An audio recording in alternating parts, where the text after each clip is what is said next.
Circular రద్దు చేయాలని, ఉద్యోగ భద్రత కల్పించాలని, బకాయి వేతనాలు చెల్లించాలని, అక్రమంగా తొలగించినటువంటి వారిని తిరిగి విధుల్లోకి తీసుకోవాలని, కోర్టు ఉత్తర్వులు అమలు చేయాలని, 10 లక్షల గ్రూప్ ఇన్సూరెన్స్ సౌకర్యం కల్పించాలని, మహిళా మార్పులలో బలవంతపు సరుకులు కొనుగోలుని ఆపాలని, అర్హులైనటువంటి వారికి సీసీఎల్ గా ప్రమోషన్ సౌకర్యం కల్పించాలని, వేతనాలు పెంచాలి అనేటటువంటి డిమాండ్స్ సాధన కోసం ఈరోజు రాష్ట్ర వ్యాప్త ధర్నాని విజయవాడ అలంకార్ సెంటర్ లో నిర్వహిస్తా ఉన్నాం.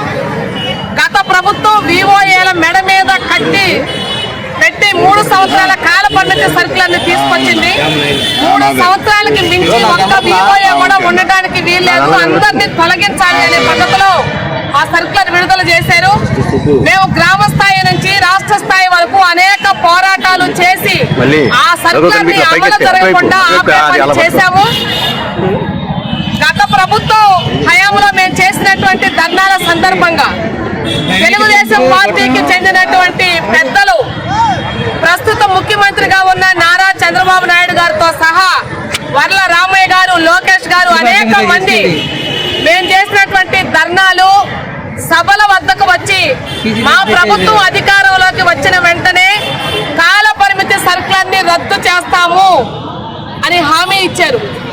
2024 జనవరి 30, 31 తేదీల్లో ఇదే ప్లేస్ లో 36 గంటల ధర్నా చేశాం. రాత్రిపూట దోమలు కుడుతున్నా, పందికొక్కులు మా మీదుగా తిరుగుతా ఉన్నా, ఎలుకలు తిరుగుతా ఉన్నా, కుక్కలు మా పక్కనే పడుకున్నా మేము ఇక్కడే 36 గంటల ధర్నా చేసే పని చేశాం. ఆ సందర్భంగా వర్ల రామయ్య గారు మా ధర్నా శిబిరానికి వచ్చారు. వారు స్వయంగా చెప్పినటువంటి మాట ఏమిటంటే, చంద్రబాబు నాయుడు గారే స్వయంగా నన్ను పంపించారు వారి తరఫున.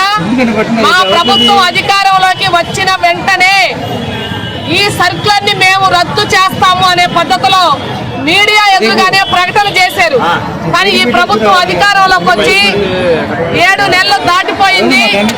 అందుకనే ఈ ప్రభుత్వాన్ని కోరుతా ఉన్నాం. ఈరోజు వేతనాలు పెంచమంటే బడ్జెట్ సమస్య ఉంది, లేదా కొత్త ఉద్యోగం ఇవ్వాలంటే బడ్జెట్ సమస్య ఉంది. కానీ కాల పరిమితి సర్కులర్ ని రద్దు చేయడానికి ఏ బడ్జెట్ కూడా అర్థం రాదు. అందుకనే రాష్ట్ర ప్రభుత్వానికి మేము మరొకసారి విజ్ఞప్తి చేస్తా ఉన్నాం, ఈ కాల పరిమితి సర్కులర్ ని రద్దు చేయండి. ఈ సర్కులర్ ని అడ్డం పెట్టుకొని కింద చాలా అరాచకం జరుగుతా ఉంది.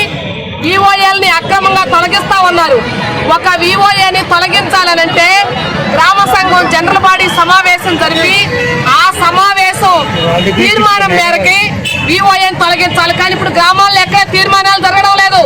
వాళ్ళకి ఇష్టమైన పద్ధతిలో గ్రామ స్థాయిలో రాజకీయ నాయకులు, అధికారులు ఇద్దరు కలిసిపోయి కొత్త గ్రామ సంఘం లీడర్లు ఎంపిక చేసుకొని కొత్త పుస్తకాలు పెట్టి కొత్త స్టాంపులు వేసి వివోఏలు తొలగించారు. గత ప్రభుత్వం 2,500 మందిని తొలగిస్తే ఈ ప్రభుత్వం ఇప్పుడు 4,000 మందికి పైగా తొలగించింది.